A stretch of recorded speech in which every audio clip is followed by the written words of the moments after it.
안녕하세요, 리입니다. 오늘 이 술이라는 주제를 사실 오래전부터 담아왔습니다. 또 펼칠 의견이 많아서 다듬어서 좀 내보내고 싶은 마음에 오랫동안 묵혀도 왔는데 솔직히 오늘 에피소드에 다 담지 못할 것 같아요. 또 사람이 살아가면서 생각도 바뀌고 깨닫는 부분이 또 생기니까. 그래도 지금까지 저의 견해 플러스 경험을 토대로 이 술에 대한 저의 생각, 여러 카테고리에 나눠서 전달해드릴까 합니다. 술 하면 떠올릴 수 있는 질문들이 너무 많죠.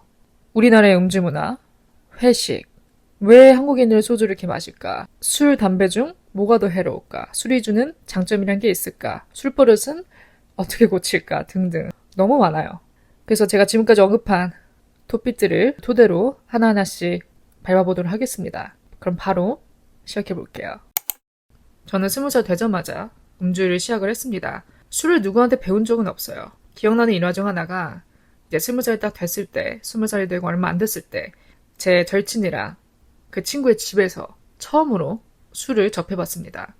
편의점에서 친구랑 이제 소주 한두 병을 사서 집에 왔죠. 와서 그 친구 방에서 이제 상을 펼쳐놓고 음식과 소주를 곁들였습니다. 그때는 정말 순수한 호기심에서 이제 성인이 됐으니까, 법적으로 성인이 됐으니까 도대체 이 술이라는 게 어떤 건지, 무슨 맛인지 이제 우리도 어른이니까 경험을 해보자 해서 어떻게 보면 좀 테스트 삼아 가졌던 자리예요. 뭘 모르니까 술에 대해서. 그래서 딱 친구와 한 잔을 들이켰는데 맛 없죠. 맛 없었습니다, 솔직히. 그래도 그때는 처음이니까 이런 게 술이구나, 이게 어른의 맛인가 하면서 좀 이렇게 술을 이해해보려는 그런 시도에 집중을 했었어요. 그리고 무엇보다 주량을 테스트해보고 싶었습니다. 내가 어느 정도 마실 수 있는지. 또 집이다 보니까 뭐 딱히 걱정할 게 없죠. 정확히 얼마나 마셨는지 기억은 안 나지만 그때 그 첫 경험이 저는 그렇게 나쁘지 않았습니다. 한마디로 술이 안 받는 몸은 아니라는 것이 판명이 난 거죠. 알스는 아니구나 내가. 친구도 마찬가지였고요. 그래서 그 이후로부터는 이제 친구들을 만나게 되면 밖에서 항상 술을 곁들이게 됐죠. 또 그런 나이잖아요, 20대 초반. 그래서 일단 술에 대한 두려움이 없었습니다. 술자리에 대한 부담감이 전혀 없었죠. 없었을 뿐더러 친구들과 노는 그 시간에 술이 없는 건 상상이 안 되는 거예요. 그래서 20대 초반은 정말 겁이 없었습니다. 제가 몇 주 전 불안감 에피소드를 만들었는데 그때도 언급을 했을 거예요. 이제는 밖에서 이렇게 밤늦게까지 음주를 하고 돌아다니는 건 상상을 못하겠다고, 불안해진다, 그런 얘기를 했을 거예요. 지금의 입장에서 그때 생각하면 아찔했던 순간들이 굉장히 많아요. 일단 젊음에서 오는 패기도 있었고 이 시기가 다시는 안 오니까 즐길 수 있을 때 즐기자. 또 어른들이 그런 말 많이 했어요. 노는 것도 때가 있다고. 또 나이에서 오는 체력도 무시 못하죠. 특히 밤새는 거에 있어서 굉장히 오픈이 되어 있었습니다. 일단 숙취가 없었기 때문에 이틀 연속 노는 게 가능한 날이 있었어요. 지금은 상상도 못하지만. 그렇다고 제가 무책임할 정도로 항상 나갈 때마다 과음을 하고 그런 건 아니었지만 항상 술이 있어야 된다고 여겼던 이유 중 첫 번째는 저의 성향도 포함이 되어 있어요. 알코올에 힘이 없으면 텐션이 안 사는 거죠. 그러니까 저는 이게 좀 딜레마였어요. 저는 좀 얌전하고 말이 없고 좀 조용한 편이거든요. 평소에는. 제 얘기도 별로 안 하려고 하고, 특히 뭐 불편한 사람들과 있는 그런 자리에서는, 친한 사람들과는 아니지만 또 남들과 얘기할 때는 듣는 걸 좀 더 선호해요. 제가 말하는 것보다. 또 옛날 학교 생기부, 초등학교 때 받았던 생기부, 이게 단골 멘트가 조용하다, 얌전하다 이런 것들이 위주였어요. 그 성향은 안 바뀝니다. 근데 이제 그런 성향이 이제 이런 노는 것과 부딪히다 보니까 재밌게 놀고 싶은 욕구는 강하고, 그러기 위해선 저의 이 보통 텐션으로는 역부족인 거죠. 그래서 어느 정도 술로 알딸딸함을 채운 다음에 내가 아닌 상태로 임해야 항상 재밌게 놀 수 있다, 그렇게 여겼어요. 제가 재밌는 상황과 재미없는 상황에 있을 때의 표정 변화가 굉장히 크거든요. 생각나는 일화가 하나 있는데, 어느 날 제가 친구와 이제 술 한 잔을 기울이려고 라운지에 갔습니다. 음악도 나오고 하는 그런. 그날은 제가 재미가 없었나 봐요. 시종일관 그냥 무표정이었습니다. 뭐 화나는 일, 안 좋은 일이 있었던 게 아니고 그냥 재미가 없었어요. 저는 재미없으면 그게 이제 표정으로 고스란히 나타나거든요. 아마 저만 그러지 않을 거예요. 그럼에도 이제 그런 거 좀 커버하면서 그런 모습을 감추면서 노는 사람이 있는가 하면 저 같은 경우는 그대로 드러나는 거죠. 제가 원튼 원치 않든. 그래서 저는 그냥 무의식적으로 가만히 서 있는데 친구가 저한테 그러는 거예요. 제 얼굴을 보더니. 야, 너 표정 지존이다. 딱 이렇게 말하는 거예요. 표정 장난 아니다, 너 지금. 술 좀 마셔라. 도저히 안 되겠다. 이러더라고요. 딱 누가 봐도 얼굴에 집에 가고 싶다. 그게 쓰여져 있었던 거죠. 솔직히 그러면 집에 가면 되는데 그때는 그게 말이 안 됐어요. 이 시간에 집을 간다? 말도 안 돼. 집에 들어가기 싫고 여긴 계속 있고 싶고 근데 표정은 구겨져 있고 그래서 이제 술을 어느 정도 마시면서 텐션을 억지로라도 높이려던 노력이 기울여졌던 순간이 많습니다. 20대 중반, 미국에 있을 때까지만 해도 술에 대한 부담감이 없었습니다. 그리고 그때는 제가 외로움이라는 걸 좀 강하게 느꼈었던 때라 억지로라도 나갈 일을 만들었어요. 혼자 나가기도 하고 돌아다니기도 하고 지금 생각하면 제 불안감으로는 상상도 못할 일이죠. 그리고 아무래도 어학원에 있다 보면 파티를 많이 다니게 되니까 매주 음주를 하게 되었죠. 제가 첫 파티에 갔던 날이 떠올라요. 산타바바라에서. 참고로 거기는 뭐 우리나라 같이 포차 그런 게 없기 때문에 파티에 가려면 리큐어 스토어에서 술을 사갖고 마신 다음에 가야 합니다. 보통 애들이 그렇게 했어요. 그러니까 웜업을 할 수 있는 게 그런 거밖에 없는 거죠. 아니면 뭐 펍밖에 없는데 맥주는 안 마시죠. 저도 맥주 안 좋아하고 굉장히 소소한 재미였어요. 그렇게 리큐어 스토어에서 매번 가기 전에 애들과 양주 미니어처를 사서 들킨 다음에 파티에 가곤 했습니다. 제가 첫 파티에서 크게 실수를 했던 게 살짝 과음을 했어요. 문제는 귀가인 거죠. 거기 완전 시골이라 우버도 안 와요. 그리고 대부분의 사람들이 귀가할 때 걸어서 갑니다. 저는 외국인들이 굉장히 뭐랄까 정말 내일이 없을 것처럼 다들 그렇게 마시면서 돌아다닐 줄 알았는데 생각보다 거기는 다 사람들이 적당히 술을 마시더라고요. 학생들이 그때 이제 UCSB 산타바바라 대학생들도 많았는데 다들 재밌게 놀아요. 일단은 외국인들 자체가 텐션이 높으니까 굳이 이렇게 술을 많이 들이키지 않아도 다 잘 놀더라고요. 재밌게. 그리고 집에 갈 때는 알아서 다들 걸어서 잘 갑니다. 그래서 생각보다 다들 좀 책임감 있게 음주를 하는 모습에 좀 놀랐고 두 번째는 그런 텐션에 부러웠던 적이 정말 한두 번이 아니에요. 어쩜 이렇게 다들 흥이 많을까? 나는 한 바트를 들이켜도 안 나올 것 같은 그런 텐션들이 나오는 모습을 보니까 한편으로 또 부러웠죠. 그래서 제가 첫 파티 때는 경각심을 좀 잃고 과음을 하는 바람에 제 친구 그룹 중에서 저만 좀 취해 있었어요. 그때 이제 프랑스 친구들이었는데 그 친구들이 이제 제가 취한 모습을 이렇게 캐치하니까 다 같이 이렇게 걸어서 제 방 기숙사까지 데려다 줬어요. 다행히 걷는 데는 문제가 없었으니까 이제 걸어서 갔는데 그 거리가 상당했거든요. 걸어서 20분 이상입니다. 파티하는 곳과 기숙사의 거리가. 그래도 제 친구 3명이 기숙사로 돌아가는 그 길까지 동행을 해줬습니다. 그래서 제가 침대에 눕는 것까지 확인을 하고 방을 나가더라고요. 뭐 친구니까 당연한 거 아니야? 라고 생각할 수도 있겠지만 또 당연하지도 않습니다. 그것조차 안 하는 사람도 있으니까요. 어쨌든 이제 그때 그 첫 경험을 이후로는 제가 술을 많이 조절했습니다. 일단 귀가에 대한 걱정 때문에 술을 많이 마실 수가 없겠더라고요. 걸어서 집에 가야 되니까. 그런 20대 중반을 지나서 이제 20대 후반. 20대 후반 지금. 아마 23년부터 제가 급격하게 이제 밖에 나가는 외출 빈도를 줄였던 것 같아요. 자연스럽게 줄여졌습니다. 그냥 저는 이게 나이를 먹음에 따라 성숙해지는 과정이라고 생각을 해요. 일단은 뭐 노는 거에 대한 미련이 없고 전혀. 집에 있는 이 시간이 너무 좋고 또 팟캐스트를 하게 되면서 책임감도 생겼고 일단 주말에 항상 해야 될 일이 생긴 거잖아요. 그런 책임감 때문에 더더욱 불필요한 외출을 하지 않으려고 하고 이제 음주를 하게 되면 불안해지는 상황까지 오게 되더라고요. 그래서 요즘은 또 술을 아직까지 마시는 친구가 저한테 이제 만나자고 하면 부담스러워져요. 옛날에는 그런 약속이 굉장히 오픈이 되어 있었는데 지금은 고민을 많이 하게 됩니다. 일단은 마셔도 재미가 없습니다. 이제 알 만큼 다 알고 그런 레파토리를 밖에 나가면 어떤 일이 펼쳐질지. 그렇기 때문에 재미도 없고 신선함도 없고 무엇보다 이런 생각이 들어요.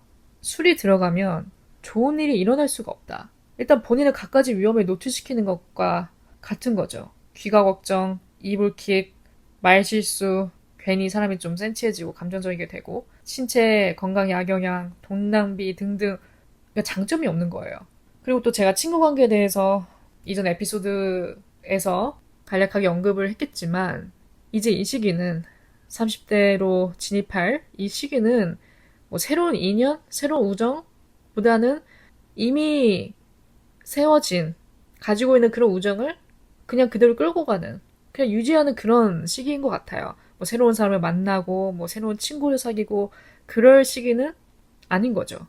뭐 사람마다 다르겠지만, 이미 친구 관계는 굳어질 대로 굳어진 거죠. 이제 이거를 계속 남은 여생까지 끌고 가는 그런 시기인 것 같아요. 그래서 더 이상 이제 외출에 대한 열망감, 그런 것도 없고, 재미도 없고, 어떻게 보면 좀 퇴장을 하는 시기가 아닐까, 이제는. 그런 생각이 듭니다. 여러분은 회식에 대해서 어떻게 생각하시나요? 술을 얘기하다 보니까 회식을 언급을 안 할 수가 없는데, 이것도 정말 한국이 가지고 있는 정말 고유하면서 그렇게 건강하지 않은 문화 중 하나로 생각합니다. 여기서 회식이란 단체 회식을 의미해요. 뭐 친한 사람들끼리, 친한 동료들끼리 저녁 겸 한 잔씩 곁들이는 그런 것보다는 단체 회식, 참여하기 싫어도 참여해야 되는 그런 회식을 의미를 하는데, 물론 예전보다는 문화가 좀 많이 바뀌었죠. 강제성도 줄어들고, 그래도 남아 있습니다. 남아 있는 곳이 꽤 있을 거예요.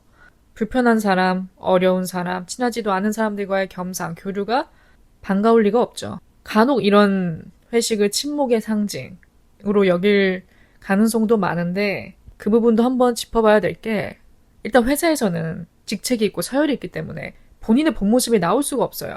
근데 거기에 이제 술까지 기울인다. 물론 이것도 회사마다 문화가 다르겠지만, 밑장 깔고 원샷 안 하고 그런 걸 지적하는 사람이 있잖아요. 보통 그런 걸 용납하지 못하는, 그러니까 보일 듯 보이지 않을 듯한 그런 강제성, 강요성이 아직은 좀 포함이 되어 있기 때문에 회식을 마냥 반갑게 긍정적으로 받아들일 수는 없을 것 같습니다. 그럼에도 앞으로 계속 변화를 거쳐야 될 부분이기도 해요. 동시에 원샷을 하던 안 하던, 밑잔을 깔던 깔지 않던, 그런 걸 좀 신경 쓰지 않고 각자 본인이 감당할 수 있을 정도로 먹고, 그리고 짧게 2시간 내로 끝내고, 더 짧으면 좋겠지만, 그리고 딱 깔끔하게 헤어지는, 굳이 한다면 회식을 그런 방향으로 바뀌어야 될 필요성은 있고요. 굳이 모일 거라면 마음이 맞는 사람들끼리, 아니면 점심 회식도 있죠. 편하잖아요. 퇴근 후 휴식 시간에 영향받지 않고 차라리 점심으로 하면 좀 더 편하죠. 뭐 완전히 사라질 거라는 기대는 아직 안 하지만, 그래도 바뀌었으면 하는 부분은 아직 많습니다. 정말. 한국인들은 왜 소주를 마실까? 어쩌다 소주가 메인이 되었을까? 이것저것 제가 좀 알아보니까 안주 문화에서 비롯된 부분이 있다고 해요. 우리나라는 특히 안주 문화가 굉장히 발달해 있죠. 서양에는 안주라는 개념이 없잖아요. 하지만 한국인들에게 술자리 생각하면 무엇을 먹을지, 안주가 뭔지 중요하죠. 어떻게 보면 안주를 위해 술을 곁들인다 해도 과언이 아닐 정도로 안주가 항상 바탕이 되어야 한다는 그 고정관념이 있습니다. 그래서 우리나라 안주에 어울릴 만한 것들을 찾다 보니까 그 술은 결국은 소주가 되는 거예요. 한식의 와인 상상이 가시나요? 안 되죠. 궁합이 안 맞죠. 곱창의 와인, 곱창의 소주, 어느 쪽이에요? 당연히 소주죠. 그러니까 우리나라 고유의 이런 음식들, 안주를 생각하다 보면 결국 어울리는 건 소주밖에 없는 거예요. 그래서 이제 자연스럽게 소주가 자리를 잡지 않았을까 싶어요. 또 저렴하죠. 저렴한 게 한몫합니다. 근데 또 요즘은 가격이 많이 인상돼서 한 6,000원 하더라고요. 그래서 마냥 저렴하다는 느낌은 안 드는데, 이제 밖에서 파는, 뭐 편의점, 마트에서 파는 소주는 비교도 안 되게 싸니까 다른 술에 비해 접근성이 뛰어나죠. 이번엔 술에 대한 저의 철칙, 가치관 등을 몇 가지 말씀드릴까 해요. 제가 절대 하지 않는 것들이 있습니다. 첫 번째, 혼술. 시도는 꽤 해봤어요. 정말로. 왜 시도해봤냐? 간지나서. 굉장히 어른스럽잖아요. 집에서 위스키 한 잔, 와인 한 잔 기울인다? 너무 어른스러워 보이는 거예요. 나도 한번 시도해볼까? 이런 생각은 많이 가져왔습니다. 두 번째는 친구들이 하더라고요. 제 친구들 중 몇 명은 항상 퇴근 후에 뭐 맥주 한 캔을 마시면서 저녁을 먹는다던가, 어떤 친구는 이제 엑스레이티드 아시나요, 여러분? 핑크색 술. 그 X 작은 용량을 이제 마트 갈 때마다 사 놓은 다음에 얼음에 넣어서 한 잔 한 잔씩 이렇게 홀짝홀짝 한다고 해요. 그래서 그런 것도 이제 소소한 행복이라고 말하는 것들을 보니까 나도 한번 해볼까? 이제 이런 호기심이 생겼죠. 그럼에도 제가 좀 계속 미뤄왔던 건 첫 번째. 저는 술은 항상 같이 마셔야 된다 생각합니다. 같이. 혼자 마시는 건 의미가 없다 생각해요. 한마디로 무슨 재미야? 이런 생각이었죠. 그러니까 청승 맞지 않나? 예전에 이렇게 생각했었어요. 술은 다 같이 이렇게 재밌게 대화도 하면서 같이 마셔야 재밌지 혼자 무슨 재미로 먹나. 그래서 저는 안 했어요. 그래도 제가 시도를 해봤던 시기가 이제 코로나 때 다들 이제 집에 머무는 시간이 많아지면서 홈카페, 홈바, 홈칵테일 그런 열풍이 좀 있었어요. 유튜브 영상도 많았고. 그래서 제가 그때 그런 트렌드에 이끌려서 제가 아마 유튜브 영상도 만들었을 거예요. 지금 나와 있는지 모르겠는데 홈바 영상. 또 제가 술은 안 마셔도 술 모으는 건 좋아해가지고 예쁜 밭들을 보면 정말 기분이 좋더라고요. 그래서 홈바를 항상 집 코너 한 구석에 꾸며놨었습니다. 그냥 보고만 있어도 마음이 편해져요. 안 꺼내 마셔도. 그래서 그때 이제 술금을 좀 많이 했죠. 직구도 해봤고 또 밖에서 못 만나니까 친구들을 집에 초대하는 날이 많아서 술을 항상 구비를 해놨어요. 보통 위스키 위주로 보드카, 데킬라 등등. 그러면서 이제 유튜브를 보면서 홈칵테일 레시피도 찾아보고 혼자 만들어보고 깨작깨작 거리면서 시도는 해봤어요. 아 근데 한두 번 하니까 힘들더라고요. 만드는 것도 너무 일이고 일단 제가 만든 건 다 맛이 없었고 무슨 이유에서인지 재미도 없고 혼자 이러고 있는 게 내가 좀 뭐하나 이런 생각도 들고 몇 번 해봤는데 안 되겠더라고요. 나랑 맞지 않는 내가 지속할 수 없는 취미다 라는 결론을 내리고 그 이후로부터는 한 번도 집에서 혼자 술을 마신 적이 없습니다. 저는. 두 번째 철칙. 힘들 때 술 안 마시기. 우리가 힘들 때, 스트레스 받을 때, 고민이 많을 때 밤에 술 한잔 기울이라고 하죠. 술은 그 어느 것도 해결해주지 않아요. 그 어느 것도. 정말 아무것도 해결해주지 않습니다. 술의 힘을 빌려서 잠깐 잊어볼까? 잠이 안 오는데 한 잔 기울일까? 악순환만 초래하는 거예요. 쓸데없이 감정이 북받칩니다. 굳이 떠올릴 필요도 없는 과거의 일들까지 다 싸잡아 떠올리게 돼요. 그때 왜 그랬을까? 이런 일 왜 나에게 닥쳤을까? 자꾸 해답을 찾을 수 없는 질문들만 던지게 됩니다. 그러면서 쓸데없이 눈물을 흘리고 감정이 격해지고 그러고자 잠들었다 깨도 그 어느 것도 해결이 안 되는 거죠. 다시 원점이에요. 우리가 복잡하고 힘든 일이 있을 때 사람들이 그런 조언하죠. 일단 한숨 자라고. 참고로 술은 수면에 절대 도움이 안 됩니다. 뭐 잠이 잘 와서 한 잔씩 마신다? 알코올 의존성을 더욱더 높이게 되는 거예요. 차라리 힘들 때는 잠을 자던가 뭐 책을 읽던가 그냥 멍을 때리든가 밖에 나가서 산책을 하던가 환기시킬 만한 다른 활동을 하되 술은 삼가야 합니다. 제가 경험이 있어요. 경험에서 나오는 얘기라서 제가 오늘 언급을 하는 건데 몇 년 전에 5, 6년 전인가 되게 힘들었던 일이 있었습니다. 근데 또 웃긴 게 뭐 때문에 힘들었는지 정확히 기억이 안 나요. 이래서 사람이 걱정할 필요가 없는 게 시간이 웬만한 건 다 해결을 해줍니다. 지금 뭔가 굉장히 큰 문제, 큰 위기라고 생각했던 것들도 시간이 지나 나중에 돌이켜보면 그때 왜 그렇게 이렇게 내가 얼마나 있었을까 라는 생각이 들 정도로 별거 아니게 여기게 돼요. 그 순간은 별거지만 그런 것들이. 어쨌든 제가 예전에 힘든 일이 있어서 그날 그런 것들을 좀 잊어보려고 제가 일부러 약속을 잡았습니다. 뭐 약속은 잡았으니까 나가는 건데 평소처럼 신나지가 않더라고요. 그게 계속 남아있으니까. 그러고서 이제 나갔는데 일단 술을 좀 기울이면서 텐션을 올리려고 노력을 했어요. 근데 희한한 게 힘들 때는 술을 마셔도 그렇게 취하지가 않더라고요. 취하는 레벨에 한계가 있다랄까?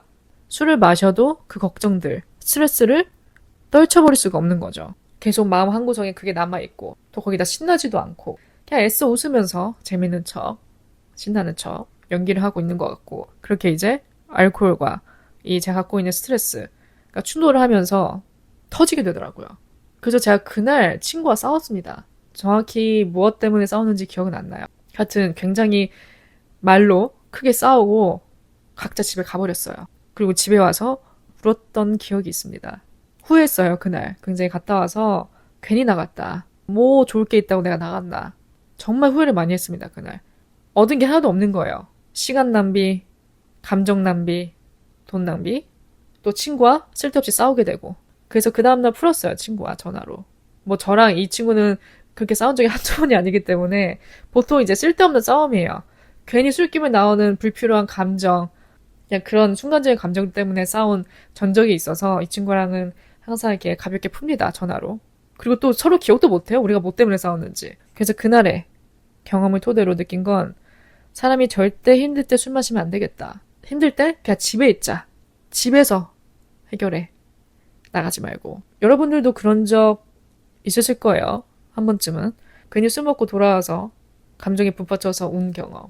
그 다음날 일어나면 내가 대체 왜 울었는지, 뭐 때문에 운 건지, 울 거리도 아니었는데 운 것 같은. 그게 참 무서워요. 그 순간의 감정. 감정 약간 겨냥시키는 그런 알코올의 힘. 그래서 제가 하지 않는 게 이제 힘들 때 술 마시는 거. 그럼 술이 주는 장점이란 게 있을까? 보통 술에 관해서는 부정적인 의견밖에 나올 게 없지만 그래도 장점이란 게 있지 않을까? 떠올려 봤어요. 굳이 꼽는다면 좀 사람을 소셜적으로 만든다? 어느 정도 취기가 오르면 긴장도 풀리고 기분도 업되고 보통 또 처음 만나는 사람과는 항상 술자리를 기울이려고 하죠.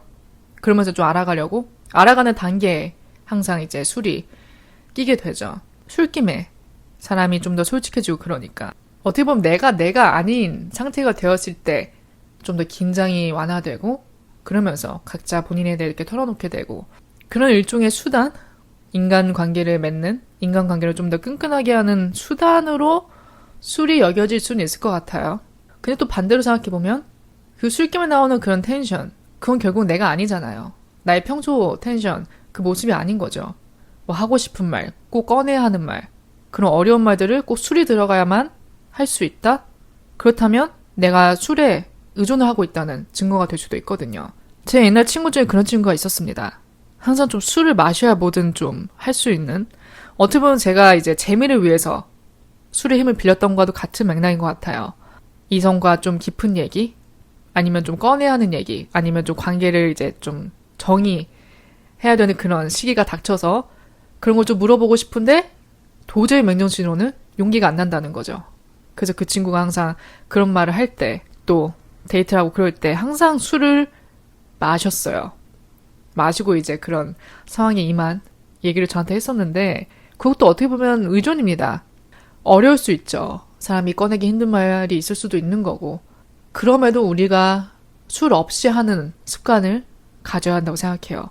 저도 이 중요성을 깨달은 게 이렇게 오래되지 않았는데 안 하고도 즐길 수 있는, 안 하고도 상대방과 가까워질 수 있는 방법은 정말 여러 가지가 존재해요. 그래서 술에 의존해서 뭔가를 해야 되는 그런 특징들이 있다면 우리가 좀 손을 떼고 시도하는 게 좋지 않을까라는 생각이 듭니다. 우리가 이성을 만날 때도 술을 떼놓을 수가 없죠. 항상 만나면 물어보는 질문이 그거죠. 주량은 어떻게 돼? 이거는 정말 개인마다 다를 거예요. 어떤 쪽을 더 선호하는지. 이전까지는 저도 술을 마실 수 있는 사람을 선호했습니다.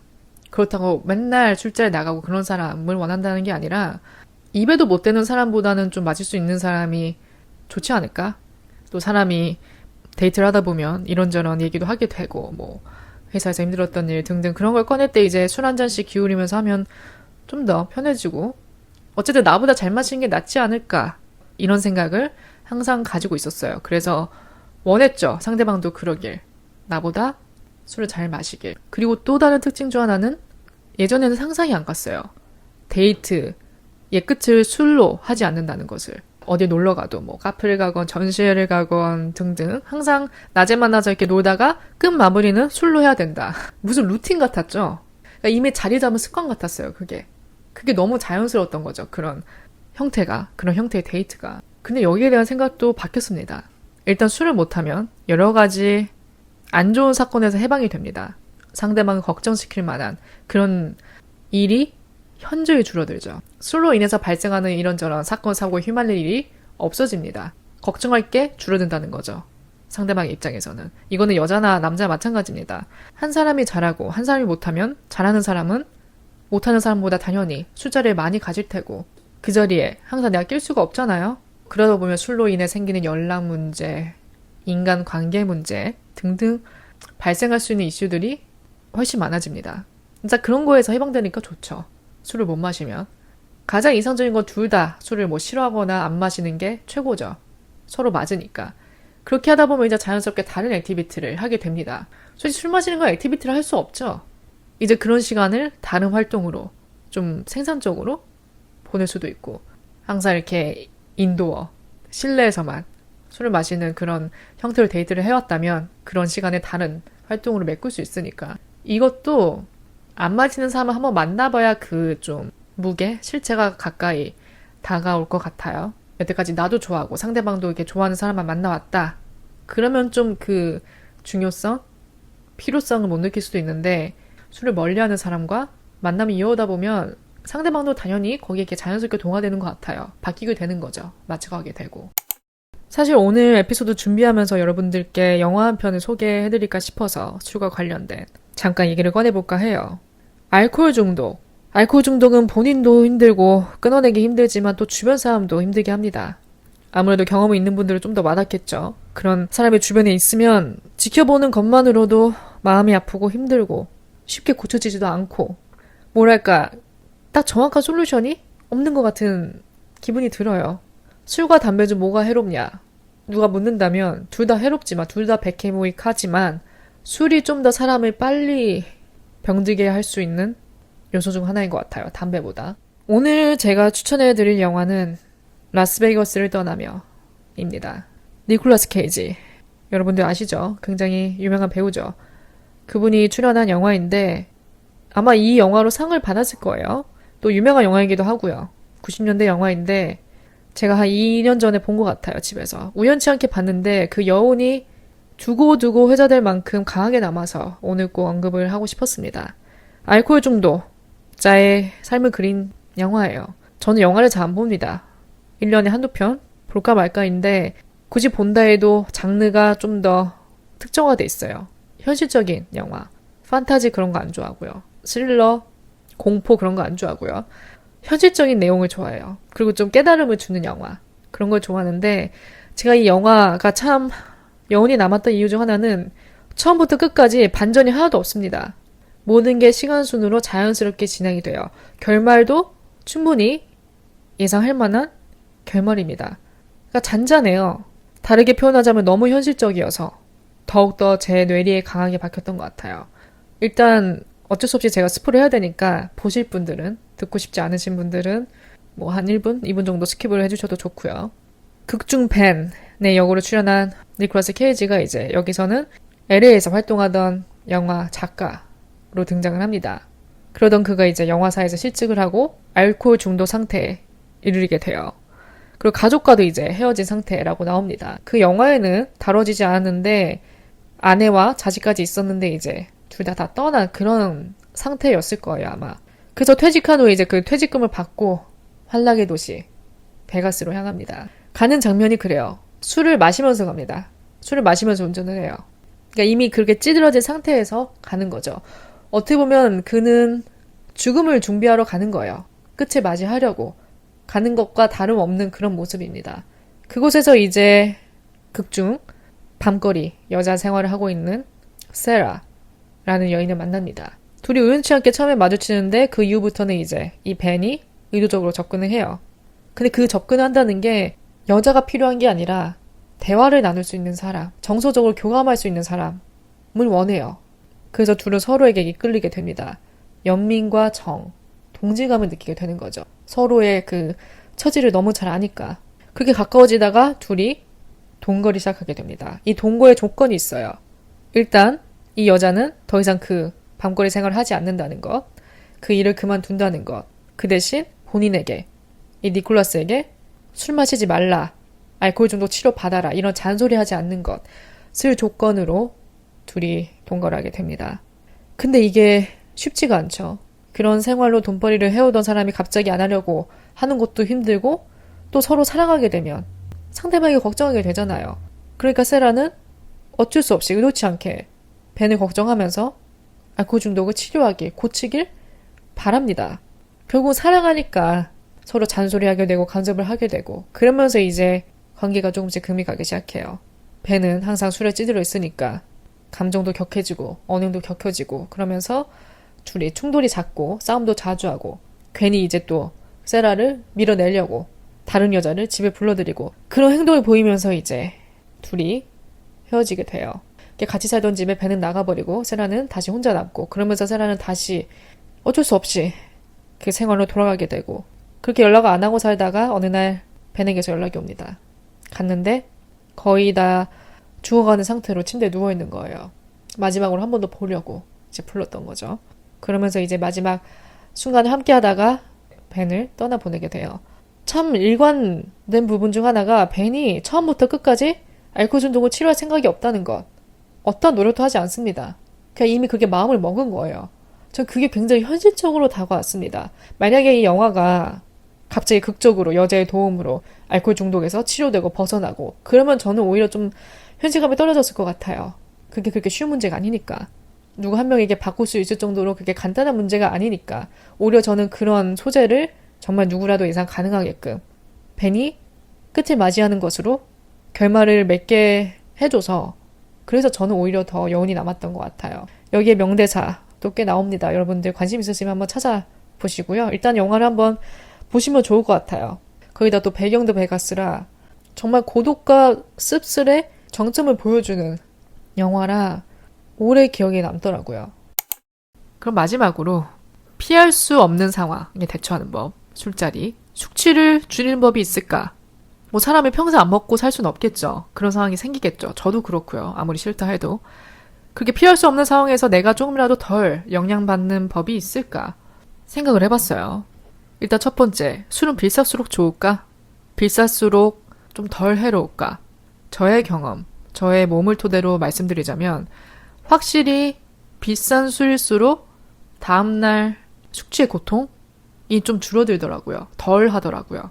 몇 주 전에 이제 회식 때 직원 한 분이 위스키를 가져오셔서 위스키를 메인으로 이제 회식을 했었는데, 그 다음날 느끼는 게 확실히 두통은 없었습니다.